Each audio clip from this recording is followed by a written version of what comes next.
কুরবানির ঈদ এলেই কিছু মানুষ আগে ফ্রিজ কিনে ফেলে যেন গোশতের পাহাড় তুলে নিজেরাই খেতে পারে, অথচ তাদের নজর থাকে না গরিব দুঃখীদের দিকে। ভুলে যায় কুরবানির গোশতের একটি বড় অংশ গরিবদের হক। কিন্তু আফসোস, অনেকেই এই হক মেরে দিয়ে নিজেরাই সব রেখে দেয়।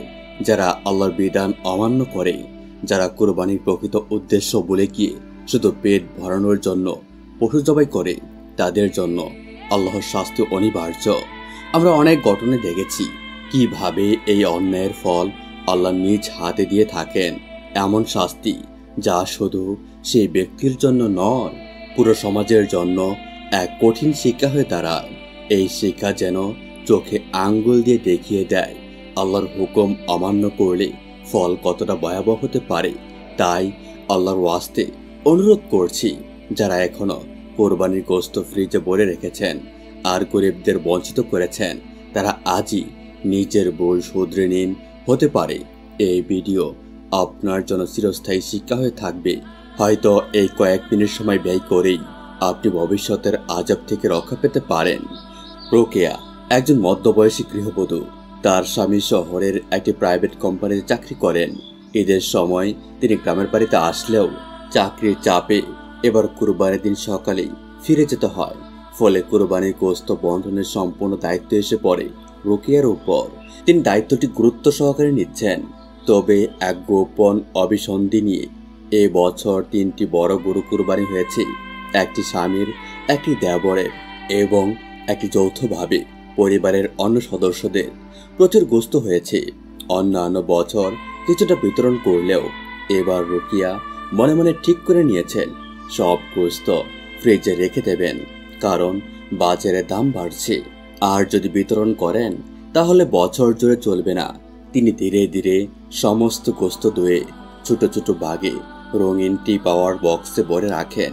প্রতিটি বক্সে লিখে দেন চাল, ডাল, শুটকি ইত্যাদি, যাতে কেউ বুঝতে না পারে ভেতরে আসলে কি আছে। ফ্রিজ উপরে পড়ে গোশতে, কিন্তু বাইরে থেকে বোঝার উপায় নেই। রোকেয়ার চোখে এমন একটা চিন্তা, আমার সন্তানেরা বছরের শেষে একটু ভালো খাবে। এখন দিলে পরে যদি না থাকে, এই ভয় তাকে চালিত করছে। যদিও তিনি জানেন ইসলামী কুরবানি গোশতের 3 ভাগ, 1 ভাগ নিজের জন্য, 1 ভাগ আত্মীয়দের জন্য এবং 1 ভাগ গরিব মিসকিনদের জন্য। স্বামী ফোনে জিজ্ঞাসা করেন, গোশত ভাগ করে দিলে তো? রোকেয়া সহজভাবে উত্তর দেন, হ্যাঁ হ্যাঁ, আত্মীয়রাও পেল, মহল্লার গরিবরাও পেল। এইভাবেই তিনি এক মিথ্যার ধারে পা রাখেন। শুরুটা হয়তো ছোট, কিন্তু শেষটা হয় ভয়াবহ। আশেপাশের অনেক গরিব মানুষ জানে রোকেয়ার পরিবারে বড় কুরবানি হয়েছে। প্রতি বছর তারা কিছু পেত, কিন্তু এবার কেউ কিছুই পায়নি। কেউ সরাসরি কিছু বলে না, কারণ জানেন রোকেয়ার মুখে একরকম তাচ্ছিল্য চড়ে পড়ে। এমনকি পাশের বাড়ির বিধবা ফরিদা বেগম, যার 3টি সন্তান, তাকেও তিনি বলেন, আপা এবার খুব কম গোশত হয়েছে, বাগে বাগেই শেষ, নিজেদেরই রেখে যেতে হবে। রোকেয়ার মন বলছে না দান করতে। তার মনে এক অজানা ভয়, দান করলে করে অভাব নেমে আসবে। অথচ সে জানে ইসলামে বলা হয়েছে দান করলে সম্পদ কমে না, বরং বাড়ে। কিন্তু শয়তান যে মানুষের অন্তরে ভয় ঢেলে দেয়, সেটাই রোকেয়ার মনকে গ্রাস করেছে। গোশত রাখা হয়েছে ঠিকই, কিন্তু এর মধ্যে গরিবদের হক, আত্মীয়দের হক সবই সে নিজের জন্য গিলে ফেলেছে। অথচ সে জানে না এই হক নষ্ট করার দায় আল্লাহর কাছে কত বড় পাপ। পবিত্র কোরআনে বলা হয়েছে, যারা মিসকিন ও ইয়াতিমদের হক কায়েম করে না, তারা সেই মিথ্যুক যারা ধর্মকে অস্বীকার করে। সূরা মাউন। রোকেয়ার দৃষ্টিতে এখন কেবল নিজের ঘরে ফ্রিজ আর সন্তানের পেট, কিন্তু এই সংকীর্ণ দৃষ্টিভঙ্গি তাকে এক ভয়াবহ বাস্তবতার দিকে নিয়ে যাচ্ছে। এখানে খাবার থাকবে, কিন্তু শান্তি থাকবে না। ঈদের দিন সকাল থেকে একা একা গোশত সামলাচ্ছেন রোকেয়া। পরিবারের অন্যরা কেউ গ্রামের বাইরে, কেউ আগ্রহ দেখায় না। তিনিও চান না কেউ এতে নাক গলাক। একান্ত এই সময়টিকে তিনি নিজের পরিকল্পনা অনুযায়ী কাজে লাগাচ্ছেন। 3টি গরুর গোশত ভাগ করে 3টি মজবুত রঙিন ঢাকনাওয়ালা বক্সে রাখেন, যেগুলোর গায়ে কেউ সহজে নজর দেয় না। এই গল্প আমাদের সবার জন্য একটি আয়না। যেখানে আমরা দেখতে পারি আমাদের লোভ, সংকীর্ণতা, মিথ্যা আর ইমানের সত্যিকারের পরীক্ষা। ঈদ কেবল নিজের খুশি নয়, বরং অন্যের মুখে হাসি ফোটানোর নামও। রোকেয়া একের পর এক বক্সে লেবেল লাগান। চাল 1, ডাল 2, শ্যামাই, পুঁইশাক, আলু, পুরনো বাজারের মাল, সব কিছু সবার চোখে তুলো দেওয়ার জন্য এই বাড়াবাড়ি। কারণ রোকেয়া জানেন তার দেবরের বউ, কাজের মেয়ে, এমনকি পাশের বাড়ির বুড়ি আনিও মাঝে মাঝে ফ্রিজে উকি দেয়। যদি কেউ বুঝে ফেলে এখানে কোরবানির গোশত লুকানো আছে, তাহলে চাইবে, আর তখন না দিলে অপমানের সম্ভাবনা। তাই আগে বাগেই নাটক সাজানো। ফ্রিজের এমন চেহারা বানান যেন বাইরে থেকে দেখলে মনে হয় ভেতরে শুধু শুকনো খাবার বা পুরনো বাজারের মালামাল আছে। এই রহস্য কেবল জানে 3 জন, আল্লাহ, রোকেয়া আর তার বিবেক। এই দুপুরে তার বড় মেয়ে এসে বলে, আম্মু, আমরা একটু কাবাব বানাবো। বাবা তো যাওয়ার সময় বলেছিলেন কাবাব রান্না করে খেতে। রোকেয়ার মুখ গম্ভীর হয়, না মা, গোশত তো কিছুই নেই, আত্মীয়দের ভাগ দিয়ে দিয়েছি সব। আর বাবা তো দান করতে বলেছিলেন, তাই না? মেয়েটি শান্তভাবে চলে যায়, কিন্তু মনে মনে বুঝে মা কিছু লুকাচ্ছেন। কোরবানির দিনে ঘরে গোশত থাকবে না, এটা কি সম্ভব? ফ্রিজে বক্সের স্তূপ যেন প্রতিদিন বেড়েই চলেছে। একটি নীরব, শীতল, লোভে ভরা ফ্রিজ যেন একটি কবরে আটকে থাকা কোরবানির আত্মা, যেখানে গরিবদের অধিকার কান্না করে যাচ্ছে। নির্বাসিত দয়ার দিন বিকেলে রোকেয়ার মা বয়সী এক প্রতিবেশী হালিমা খালা কাঁপা কণ্ঠে বলেন, বেটা, আমার নাতিটা সারাদিন কিছু খায়নি, কোরবানি হলে একটা টুকরো গোশত পেলেই মুখে হাসি ফুটত। রোকেয়া হালকা বিস্মিত সুরে বলে, খালা, আপনি তো জানেন না, এবারে খুব কম হয়েছে, আত্মীয়দের দিয়েই শেষ। আর আপনার নাতি তো কত দিনেও আপনার খোঁজ নেয়নি। হালিমা খালা বোবা হয়ে দাঁড়িয়ে থাকেন, চোখ দুটো কেঁপে ওঠে। আল্লাহ তো সব দেখেন মা, আমরা তো তারই বান্দা। রোকেয়া ধীরে দরজা বন্ধ করে দেন। ভেতরে একটা গোমর চিন্তা ঘুরপাক খায়, আমি যদি সবাইকে দেই তাহলে আমার সন্তানের জন্য কি থাকবে? কিন্তু সে বোঝে না, সন্তানকে শুধু খাওয়ানোই যথেষ্ট নয়, বরং গরিবদের হক নষ্ট করলে সন্তানের পেটে হারাম প্রবেশ করে, যার পরিণাম হয় ভয়াবহ। রাতে ফ্রিজ খুলে একে একে বক্সগুলো দেখে সে নিশ্চিত হতে চায় সবকিছু ঠিকঠাক আছে কিনা, যেন এক পাহারাদার। হঠাৎ মনে হয় বক্সগুলো তাকিয়ে আছে তার দিকে। ফ্রিজের আলোয় এক ছায়া পড়ে, যেন ভেতরে কেউ বসে আছে। সে চোখ বন্ধ করে নিজেকে সান্ত্বনা দেয়, না না, এগুলো আমার মনের ভুল, আমি তো কাউকেই ঠকাইনি। কিন্তু তার অন্তর বলে ওঠে, তুমি হক নষ্ট করেছ, তুমি আল্লাহর বিধানকে উপহাস করেছ। চাপা চাপা আত্মা ও ঈদের শূন্যতা। রোকেয়ার ছোট্ট একটি সিদ্ধান্ত, অন্যদের চাহিদা ও অপমানের ভয় থেকে লুকানো, তাকে এক অদৃশ্য পাপের পথে ঠেলে দিচ্ছে। গোপন পাপগুলো একদিন প্রকাশ হবে, আর সেদিন আল্লাহর বিচার থেকে কারো রেহাই থাকবে না। ঈদের দ্বিতীয় দিন সকাল, সূর্য উঁকি দিচ্ছে পশ্চিম আকাশে, চারদিকে আনন্দ, কোরবানি উৎসব। কিন্তু যারা কোরবানি করতে পারেনি তাদের মুখে ঈদের হাসিটা অনুপস্থিত। রোকেয়া 3 তলা বাড়ির খোলা উঠানে দাঁড়িয়ে ছোট ছোট শিশুরা অপেক্ষা করে, তাদের গায়ে ময়লা জামা, চোখে ভিক্ষার অনুরোধ। একটি ছেলে ডাকে, খালা, গোশত দিবেন? আরেকটি মেয়ে বলে, আম্মু বলেছে একটু দিলে ভালো হয়, আমরা কিছুই পাইনি। রোকেয়া রান্নাঘর থেকে শুনে বিরক্ত হন, বারান্দায় এসে গর্জে ওঠেন, তোমরা কারা? কে বলছে তোমাদের এখানে আসতে? ছেলেটা বলে, খালা, আমরা তো পাশেই থাকি, গতবার আপনি দিয়েছিলেন। রোকেয়া বলে, এইবার কম হয়েছে, আমরা নিজেরাই পাইনি, অন্য বাড়ি যাও। শিশুগুলো মাথা নিচু করে চলে যায়। মেয়েটি চোখ মুছতে মুছতে বলতে থাকে, আম্মুকে বলেছিলাম খালা দিবে, খালি হাতে ফিরতে হবে বুঝিনি। ছাদে দাঁড়িয়ে এক বৃদ্ধা প্রতিবেশিনী এই দৃশ্য দেখেন, তাকিয়ে থাকেন গভীর নীরব দৃষ্টিতে। রোকেয়া কিন্তু ফিরেও তাকান না। পাপের স্তূপ, দানের অপমান। সেই দিন আরো কয়েকজন দরিদ্র আসে, গৃহকর্মীর ছেলে, মসজিদের হাফেজ সাহেবের ছোট ভাই, এক বিধবা নারী। সবাই একটাই কথা বলে, খালাম্মা, একটু গোশত।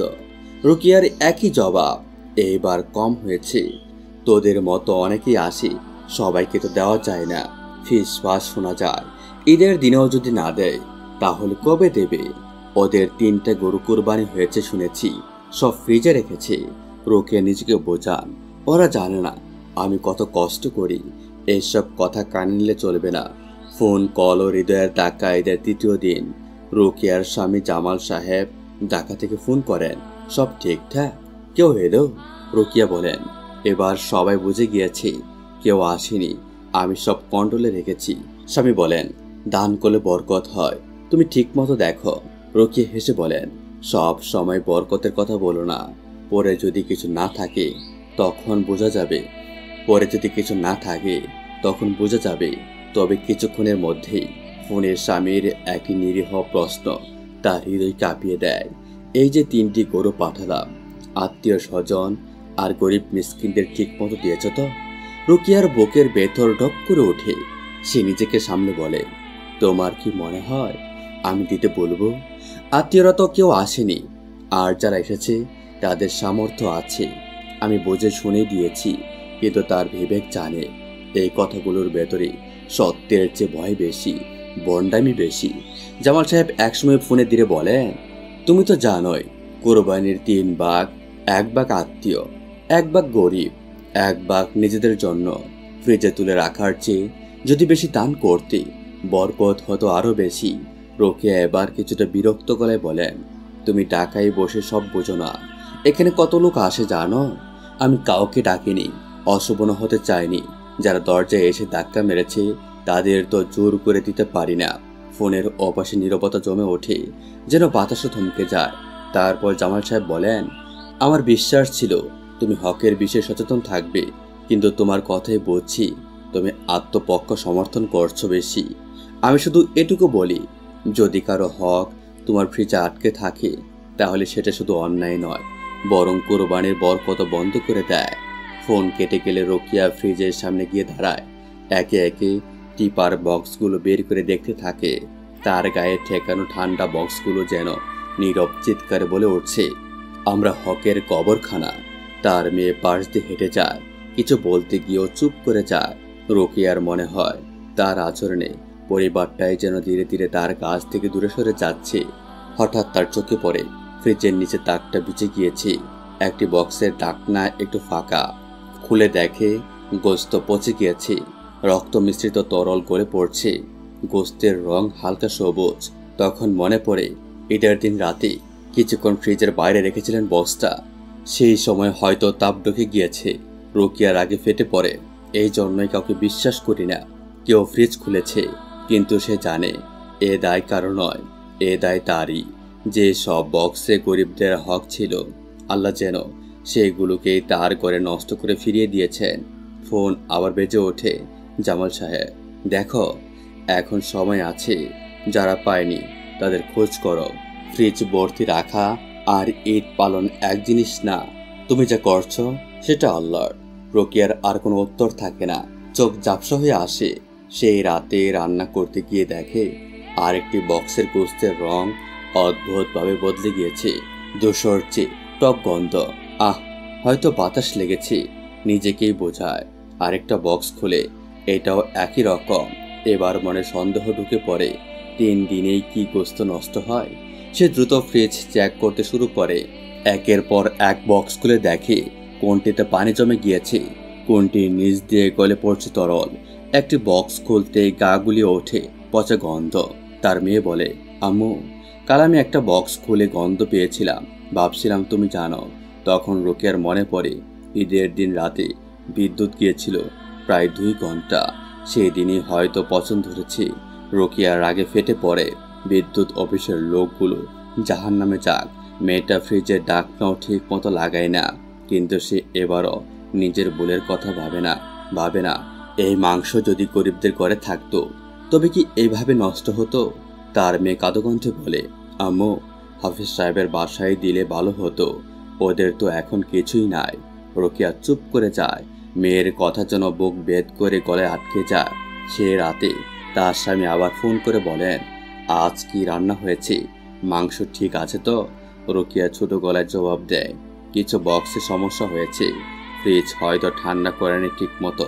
জামাল সাহেব বলেন, তুমি তো জানো আমি কষ্ট করে কুরবানি দিয়েছি, শুধু খাওয়ার জন্য না, গরিবের মুখে হাসি দেখার জন্য। রোকেয়ার মনে পড়ে দরজায় দাঁড়ানো সেই দরিদ্র মেয়েটির কথা। খালাম্মা, একটু দিলে ভালো হতো। সেই কণ্ঠস্বর যেন এখন ফ্রিজের ভেতর থেকেই প্রতিদিনিত হয়ে ফিরে আসে। রাত 1টায় উঠে রোকেয়া ফ্রিজ খুলে বসে, এক এক করে বক্স গুনতে থাকে। মোট 17টা বক্স, তার মধ্যে 5টি একেবারে নষ্ট, 4টি সন্দেহজনক, আর বাকি 8টা কিছু ভালো। সে ফ্রিজের পাশে বসে কাঁপতে থাকে। এটা কি শুধুই দুর্ঘটনা, নাকি আল্লাহর পক্ষ থেকে সতর্ক বার্তা? সে চুপচাপ নিঃশব্দ কান্নায় ভেঙে পড়ে। এই কান্না লজ্জার, অনুশোচনার, ভয় আর ঘৃণার মিশ্রণ। ভয়ের ঘূর্ণিতে তাওবার রওনা। সকালে মেয়ে রুমা এসে বলে, আম্মু, গা গরম, মাথা ঘুরছে, তাপমাত্রা 103 ডিগ্রি। রোকেয়া ভয়ে ছুটে যায়, প্যারাসিটামল খুঁজে পানি দিয়ে শরীর মুছে দেয়। এটা কি শুধুই জ্বর, নাকি আল্লাহর অসন্তুষ্টির একটি লক্ষণ? এরই মধ্যে রান্নাঘরে চুলায় আগুন ধরে যায়। রোকেয়া চিৎকার করে, আল্লাহ গো, আগুন লাগছে। মেয়ে এসে কাপড় দিয়ে পানি ঢেলে আগুন নেবায়। রান্নাঘর কালো ধোঁয়ায় ডেকে যায়, হান্ডিও পুড়ে যায়। রোকেয়া আবার হাওমাও করে কাঁদে, হে আল্লাহ, আমি এমন কি করেছি যে একের পর এক বিপদ আসছে। দুপুর না গড়াতেই ঘটে আরেকটা অদ্ভুত ঘটনা। ঘরের মাঝখানের আয়নাটা নিজে নিজেই পড়ে যায়। কেউ ছিল না, কেউ ধাক্কাও দেয়নি। রোকেয়ার মনে হয় আল্লাহ যেন একে একে চোখে আঙুল দিয়ে দেখিয়ে দিচ্ছে তার ভুলগুলো। স্বপ্নের ভয়ঙ্কর বার্তা। সেই রাতে রোকেয়া গভীর ঘুমের স্বপ্ন দেখেন। তার ফ্রিজ খোলা, প্রতিটি বক্স থেকে আগুন বের হচ্ছে, ধোঁয়া, পুরা গন্ধ, আতঙ্ক। এক সাদা কাপড় পরা মানুষ এসে বলেন, এইগুলো হকের জিনিস, তুমি চেপে রেখেছ। এইগুলো তোমার আমানত ছিল, গরিব আর আত্মীয়দের জন্য। রোকেয়া কাঁদে, আমি তো ফ্রিজে রেখেছিলাম, চুরি করিনি। লোকটি বলেন, তুমি জানো কুরবানির নিয়ম, জানো 3 ভাগের কথা, কিন্তু সব নিজের জন্য রেখে দিয়েছ। যারা দরজা এসেছিল, তুমি বলেছিলে। রোকেয়া কাঁপে, আমি ভুল করেছি, আমি এখন দিতে চাই। লোকটি আকাশের দিকে ইশারা করে বলেন, যে হক চেপে রাখে তার জন্য কি আমাদের দিনে কঠিন হিসাব হবে। আজ দুনিয়ায় আগুন লেগেছে, কাল আখিরাতে সে আগুন আরো ভয়ঙ্কর হবে। জাগরণ ও প্রতিজ্ঞা। হঠাৎ ঘুম ভাঙে। রাত তখন 3টা। সারা শরীর ঘামে ভিজে গিয়েছে, বুক দরফর করছে। রোকেয়া উঠে অজু করে, নিচের ঘরের কোণায় যায় নামাজ পেতে বসে 2 রাকাত তওবার নামাজ পড়ে সে কাঁদতে কাঁদতে বলে, হে আল্লাহ, আমি অপরাধ করেছি। আমি প্রতিজ্ঞা করছি, যা কিছু অবশিষ্ট আছে আমি হককারদের দিয়ে দেব। সেই রাতে সে একটি তালিকা বানায়। পাশের বিধবা রাশিদা খালা, গরিব হাফেজ সাহেবের পরিবার, তার সামর্থ্যহীন আত্মীয় স্বজন, এমনকি যারা এসে ফিরিয়ে গিয়েছিল তাদের সবার জন্য। তার চোখে তখন পানি, কিন্তু মুখে প্রশান্তি, কারণ সে এবার বুঝেছে হক গোপন করে কখনো শান্তি আসে না। রোকেয়ার ঘুম হয়নি সেই রাতে। হৃদয় ভারাক্রান্ত হলেও এক নতুন শক্তি তাকে জাগিয়ে রাখে। সে বুঝতে পারে আজকের দিনটা তার জীবনের মোড় ঘোরানোর এক অধ্যায়। সকালে উঠে প্রথম কাজ ফ্রিজের সামনে গিয়ে দাঁড়ানো। একে একে বক্সগুলো খুলে দেখে। রাতের সেই ভয়ঙ্কর স্বপ্ন তাকে এক তীব্র অনুপ্রেরণা দিয়েছে। এবার আর চুপ করে থাকবে না সে, গরিবদের অধিকার ফিরিয়ে দেবে। প্রথমে নষ্ট হয়ে যাওয়া মাংসগুলো আলাদা করে ফেলে দেয়, এরপর ভালো অংশগুলো নরম হাতে প্যাকেট করতে শুরু করে। পাশে এসে দাঁড়ায় তার মেয়ে রোমা। রোমা বলে, আম্মু, আজ আমি তোমার সঙ্গে যাব, ওরা খুব খুশি হবে। রোকেয়া হেসে জবাব দেয়, ঠিক আছে মা, আজ আমরা সবার মুখে হাসি ফোটাবো। ঘরের আত্মীয়রা অবাক হয়ে দেখে রোকেয়া এতগুলো প্যাকেট বানাচ্ছে। কেউ কেউ জিজ্ঞেস করে, কি করছো রোকেয়া? সে কিছু না বলে শুধু হাসে। তার ভেতরের দুঃখ যেন একটু একটু করে গলে যাচ্ছে। ক্ষমা, হক এবং ভালোবাসা। রোকেয়ার যাত্রা শুরু। রোকেয়া ও রোমার বাজারের দিকে যায়, যেখানে গরিব ও মিসকিনরা থাকে। প্রথমে যায় বিধবা রাশিদা খালার বাড়ি। খালা, কোরবানির মাংস এনেছে আপনার জন্য, বলেই প্যাকেটটি এগিয়ে দেয়। রাশিদা খালা কেঁদে ফেলেন, আল্লাহ তোমাকে ভালো রাখুক মা, এতদিন পর কেউ মনে করলো। এরপর তারা যায় হাফেজ সাহেবের বাড়ি, যাদের পরিবার অনেক কষ্টে আছে। 3টে ছোট বাচ্চা, কোনো কোরবানির মাংস নেই। হাফেজ সাহেব চোখে জল নিয়ে বলেন, রোকেয়া বেগম, আল্লাহ যেন তোমাকে হেদায়েত দেন। আমরা সত্যিই কৃতজ্ঞ। রোকেয়া নীরবে মাথা নিচু করে হাসে, ভাবতে থাকে, এই তো ছিল আমার কাজ, আমার দায়িত্ব। গরিবের মুখে হাসি অনেকটাই সত্যিকারের সওয়াব। তারা অনেক গরিব বাড়িতে যায়, কেউ এতটাই খুশি হয় যে চোখের জল ধরে রাখতে পারে না। রোকেয়া মনে মনে ভাবে, আমার এতদিনের ভুলের জন্য আমি আল্লাহর কাছে ক্ষমা চাইছি। শুধু গরিবদেরই নয়, আত্মীয়দের কাছেও যায় সে, যারা কোরবানির সময় কিছু পায়নি, তাদেরও প্যাকেট দেয়। কেউ কেউ বিস্ময়ে কাঁদে, এতদিনের অভিমান যেন গলে পড়ে। সম্পর্কের ভারসাম্য ও নিজেকে শোধরানো। তবে কিছু আত্মীয় এখনো রাগে ক্ষোভে আছে। রোকেয়া ঠিক করলো, যাদের কষ্ট দিয়েছে তাদের সামনে গিয়ে নিজের ভুল স্বীকার করবে। সে প্রথমে যায় তার শালার বাড়ি। শালা ও শালার স্ত্রী প্রথমে অন্যমনস্ক। রোকেয়া নত কণ্ঠে বলে, আমি জানি আমি ভুল করেছি, কোরবানির হক বন্টন করিনি। আজ আমি নিজের ভুল মেনে নিতে এসেছি। শালা কড়া গলায় বলে, এত দেরিতে কেন মনে পড়লো? ঈদ তো পার হয়ে গিয়েছে। রোকেয়া চোখের জল সামলাতে না পেরে বলে, ভুল স্বীকার করে সংশোধন করাটাই জরুরি। আমি চাই আপনারা আমাকে ক্ষমা করুন। কিছু আত্মীয় ভালো সাড়া দেয়, কেউ আবার নিরুত্তাপ। রোকেয়া জানে সব সম্পর্ক একদিনে বদলায় না, কিন্তু আন্তরিকতা থাকলে সময়ের সঙ্গে ঠিক হয়। সে ঘরে ফিরে ভাবে, এখন থেকে আমি সবার সঙ্গে ভালো ব্যবহার করব, সত্য ও সততার পথেই থাকব। সততার শক্তি ও তওবার ফল। তার স্বামী জামাল সাহেব উৎসাহ দেন, তুমি যে তওবা করেছ সেটাই বড় কথা। কাজেই বদল আনলে মানুষ তোমাকে সম্মান দেবে। রোকেয়া এই কথাগুলো মনে প্রাণে গ্রহণ করে। সে জানে এটা একদিনের কাজ না, তবে এখন সে সৎভাবে জীবন কাটাতে চায়। এখন থেকে শুধু কোরবানির সময় নয়, সারা বছরই গরিবদের পাশে দাঁড়ায় সে। বাড়ির সামনে একটি ছোট্ট তালিকা টানিয়ে রাখে, যেখানে দরিদ্র পরিবারের নাম ও প্রয়োজন লেখা থাকে। সকালে নামাজের পর তা দেখে ভাবত, আজ কার পাশে দাঁড়াবো। কখনো চাল ডাল, কখনো ঔষধ, কখনো ফল বা মাংস সাধ্যমতো সাহায্য করে। গ্রামে রোকেয়ার সম্মান আর ঈর্ষার ছায়া। তার এই আন্তরিকতা ধীরে ধীরে গ্রামে প্রশংসা কুড়ায়। ইমাম সাহেব ও গ্রাম প্রধান একদিন এসে বলেন, রোকেয়া বেগম, আপনার এই পরিবর্তন অনেকের জন্য উদাহরণ। রোকেয়া কেঁদে বলেন, সবই আল্লাহর রহমত। তবে সবাই খুশি নয়, কিন্তু আত্মীয় ও প্রতিবেশী ঈর্ষা হিংসা থেকে বলে, ওর আগের ভুল কি মাফ হয়ে যাবে এইভাবে? কেউ গুজব ছড়ায়, কেউ কটু কথা বলে। রোকেয়া এসবকে পাত্তা না দিয়ে বলে, আমি সবার প্রতি ক্ষমাশীল। আমি সত্যি বদলে গিয়েছি এবং ভালো কাজ করব যতদিন বেঁচে আছি। গ্রামের অনেকে তার এই মনোভাব দেখে মুগ্ধ হয়। তারা বোঝে ক্ষমা, ভালোবাসা আর আন্তরিকতা থেকেই আসে প্রকৃত শক্তি। নতুন আলো, নতুন পথ। রোকেয়া জানে জীবনে আরও বাধা আসবে, কিন্তু সে আর থামবে না।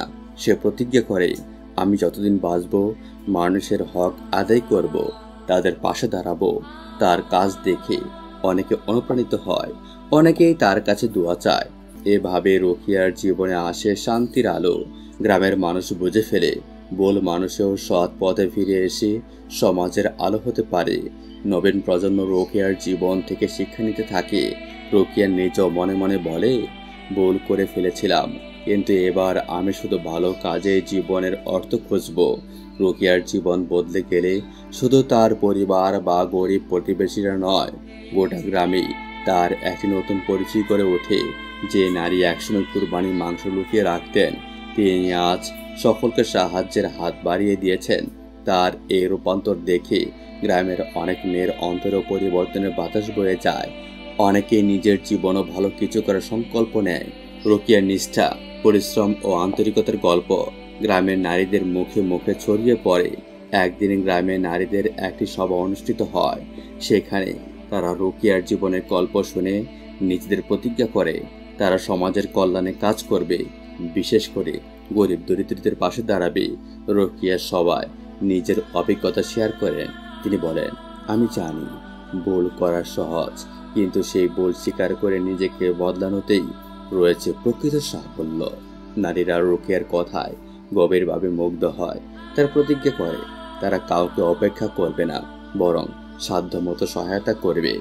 এরপর থেকে গ্রামের নারীরা নিজ নিজ অবস্থান থেকে বিভিন্ন রকম সামাজিক উদ্যোগ গ্রহণ করে। কেউ গরিব শিশুদের শিক্ষার ব্যবস্থা করে, কেউ পুরে ঘরে গিয়ে রান্না শেখায়, কেউ ওষুধ পৌঁছে দেয় অসুস্থদের ঘরে। রুকিয়া নিজেও তাদের পাশে থেকে অংশ নেয়, অনুপ্রেরণা দেয়। সে জানতো তার এই ক্ষুদ্র পরিবর্তন অনেকের জীবনে আলো ছড়িয়েছে, তবে সবকিছু সহজ ছিল না। সমাজের কিছু মানুষ, বিশেষ করে কিছু পুরুষ ও প্রবীণ নারীদের এমন সক্রিয়তা মেনে নিতে পারছিল না। তারা সন্দেহ করত, বলতো, নারীরা যদি এত উদ্যোগী হয় তাহলে সমাজে বিশৃঙ্খলা সৃষ্টি হবে। কিন্তু রুকিয়া ও তার সঙ্গীরা তাদের নৈতিকতাকে পাত্তা না দিয়ে ধৈর্যের সঙ্গে কাজ করে গেছেন। সময়ের সাথে সাথে সমাজের রূপ মানসিকতা ধীরে ধীরে নরম হতে শুরু করেছে। একদিন গ্রামের বড় একটি মঞ্চে দাঁড়িয়ে রুকিয়া বলেন, আমাদের সমাজ তখনই উন্নত হবে যখন সবাই একসাথে কাজ করব, একে অপরকে সাহায্য করব। তওবা ও সদাচর কেবল ব্যক্তিগত নয়, এটি গোটা সমাজ পরিবর্তনের শক্তি। এই বার্তা গোটা গ্রামে ছড়িয়ে পড়ে এবং রুকিয়ার পরিবর্তনকে সবাই অনেকবার সম্মান জানায়। আত্মীয়তার বন্ধনে সততার দীপ্তি। তওবার পর রুকিয়ার সবচেয়ে বড় চ্যালেঞ্জ ছিল আত্মীয়দের সঙ্গে সম্পর্ক পুনর্গঠন। আগে যখন সে গোস্ত লুকাতো, অনেক আত্মীয় কষ্ট পেত, অভিযোগ করত তাদের প্রাপ্য দেয়নি। এখন যে শতভাগ সততা ও ন্যায়ের সঙ্গে হক আদায় সচেষ্ট। ঈদের আগে এসে স্বামীর সঙ্গে বসে প্ল্যান করে কে কতটুকু পাবে, গরিব ও আত্মীয়দের মাঝে কিভাবে ন্যায়ের ভিত্তিতে বন্টন করা হবে। সে নিজেই তদারকি করে যেন কোনো পক্ষ বঞ্চিত না হয়। একদিন তার চাচাতো ভাই কুরবানির গোশত নিতে এসে বললেন, রুকিয়া, তোমার এই সততার জন্য আমি গর্বিত। তোমার মতো মানুষ আমাদের গ্রামে খুব দরকার। এই কথা রুকিয়ার অন্তরে শান্তির ঢেউ তোলে। সে বুঝে যায় সততার মাধ্যমে সম্পর্ক মজবুত হয়, মানুষের বিশ্বাস ফিরে আসে। তবে এই সততা বজায় রাখতে তাকে কখনো কখনো নিজের আত্মীয়দের মন রক্ষা না করে সত্যের পথে দাঁড়াতে হয়েছে। একবার কিছু আত্মীয় আশা করেছিল বেশি পাবেন। রুকিয়া বলেছিল, সবাই সমান, কেউ বেশি পাবে না, কেউ কমও পাবে না। প্রথমে রাগ করলেও পরবর্তীতে তারা বুঝতে পারে এই নিয়মই সঠিক। রুকিয়ার এই ন্যায্যতা ও সাহস গ্রামে এক নতুন সংস্কৃতির সূচনা করে। তার পরিবারও শেখে সততার ভেতরে রয়েছে প্রকৃত শান্তি। আলোকিত গ্রাম, আলোকিত নাম। রুকিয়ার এ বদল তার নিজের গ্রাম সারিয়ে আশেপাশের গ্রামেও ছড়িয়ে পড়ে। তার নাম হয়ে ওঠে নৈতিকতার প্রতীক। একদিন এক বৃদ্ধা পাশের গ্রাম থেকে এসে বললেন, তোমার জীবনের গল্প শুনেছি, আমি তোমার কাছ থেকেও শিক্ষা নিতে চাই। রুকিয়া হেসে জবাব দেন, ভুল থেকে শিক্ষা নয় বড় কথা, আল্লাহর কাছে চাও, তিনিই পথ দেখাবেন। এই বার্তা আরো বহু নারীকে অনুপ্রাণিত করে। আশেপাশের গ্রামের নারীরা নিজেদের উদ্যোগে গরিবদের জন্য সাহায্য, শিক্ষার আয়োজন, সামাজিক মর্যাদা বৃদ্ধি ও নারী ক্ষমতায়ন নিয়ে কাজ করতে শুরু করে। কঠিন প্রশ্ন, সাহসী জবাব। সবাই রুকিয়ার এই পরিবর্তনে খুশি হয়নি। কিছু আত্মীয় ও গ্রামের লোকেরা এখনো সন্দেহ করত, একটু দান করলে কি আগের পাপ ধুয়ে যাবে। কেউ কুচ্ছা রটাত, কেউ পেছনে বাজে মন্তব্য করত। কিন্তু রুকিয়া কখনো উত্তরে তর্কে যেত না। সে শুধু বলতো, আমি সবাইকে ক্ষমা করেছি, আমি নিজের জন্য নয়, আল্লাহর জন্য কাজ করছি। গ্রামের অনেকে রুকিয়ার এই মনোভাব দেখে বলেন, সত্যিকারের শক্তি তো এখানেই, ক্ষমা, বিনয় আর ন্যায়ের মধ্যেই। পরিবারে মানবিক শিক্ষার বীজ। রুকিয়া এবার নিজের সন্তানদের মাঝেও দয়া, সহানুভূতি ও ন্যায়ের শিক্ষা দিতে শুরু করে। সন্তানরাও মায়ের বদল দেখে বদলাতে থাকে। তারা শিখে মানুষকে সম্মান করায় জীবনের প্রকৃত সৌন্দর্য। এক ঈদে রুকিয়া ঈদগাহে গরিবদের মাঝে নিজ হাতে খাবার বিতরণ করে। গ্রামের ইমাম সাহেব মঞ্চে দাঁড়িয়ে বলেন, রুকিয়া বেগম আমাদের সমাজের জন্য আল্লাহর পক্ষ থেকে এক দয়া, তার জীবন আমাদের জন্য আদর্শ। রুকিয়া চোখের জল ধরে রাখতে পারেন না, হাত তুলে বলেন, হে আল্লাহ, তুমি আমাকে ক্ষমা করেছ, তুমি আমাকে সৎ পথে ফিরিয়ে এনেছ, আমি চিরকাল তোমার পথেই চলব। তার এই দোয়া মঞ্চের চারপাশে উপস্থিত সবাইকে কাঁদিয়ে তুলে। তওবা শুধু ব্যক্তি নয়, সমাজ বদলানোর শক্তি। রুকিয়ার বদলের গল্প আজ একটি আলোকিত আদর্শ, যা দেখিয়ে দেয় ভুল করাটা মানুষের স্বভাব, কিন্তু সে ভুল স্বীকার করে সৎ পথে ফিরে আসাটাই প্রকৃত মানবতা। আল্লাহ তাআলা কুরআনে বলেন, তোমরা আল্লাহর কাছে তওবা করো সকলেই যাতে তোমরা সফল হও। মহানবী সাল্লাল্লাহু আলাইহি সাল্লাম বলেন, যে তওবা করে আল্লাহ তার তওবা কবুল করেন। আর তওবার মাধ্যমে আসে অন্তরে পরিশুদ্ধি, সমাজে ন্যায় প্রতিষ্ঠা ও আল্লাহর রহমত। বন্ধুরা, এই ছিল আজকের শিক্ষণীয় কাহিনী। যদি এই ভিডিওটি আপনার অন্তর স্পর্শ করে তাহলে একটি লাইক দিন এবং চ্যানেলটিকে সাবস্ক্রাইব করুন। আসুন আমরা সবাই রোকেয়ার মতো নিজের ভুল বুঝে ফিরে আল্লাহর পথে। আল্লাহ যেন আমাদের সবাইকে তওবা করার, হক আদায়ের ও সমাজের কল্যাণে কাজ করার তৌফিক দান করেন। আমিন।